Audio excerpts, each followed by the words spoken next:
परळी विधानसभा मतदारसंघात पट्टीवडगाव गावचे पूर्वीपासून राजकारणात अनन्य महत्त्व प्राप्त आहे। मात्र अलीकडे पर्यावरण मंत्री पंकजाताई मुंडे असो की आमदार धनंजय मुंडे दोघांचेही दुर्लक्ष झाल्याचे दिसत आहे। पट्टीवडगाव जिल्हा परिषद सर्कलमधून आमदार धनंजय मुंडे यांच्या राजकीय प्रवासाची सुरुवात झाली। जिल्हा परिषदेला ते निवडून आल्यानंतर जिल्हा परिषदेचे उपाध्यक्ष झाले। त्यानंतर पुढील आजपर्यंतचा राजकीय प्रवास आहे।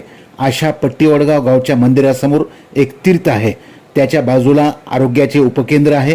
तीर्थाच्या बाजूने उपकेंद्रात जावे लागते। तीर्थाचे संरक्षण भिंतीच्या पायाचा भाग ढासळल्याने हा भाग धोकादायक बनला आहे। उपकेंद्रामध्ये जाणाऱ्या महिला, वयोवृद्ध नागरिक असतात।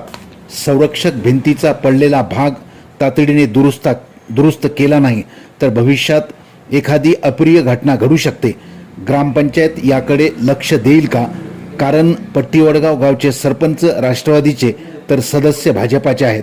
वरिष्ठ पातळीवर मनोमिलन झाले असले तरी गाव पातळीवर अजूनही म्हणावे तसे मनोमिलन कार्यकर्त्यामध्ये न झाल्याने अनेक ग्रामपंचायतमध्ये हीच अवस्था असल्याचे अजूनही दिसते।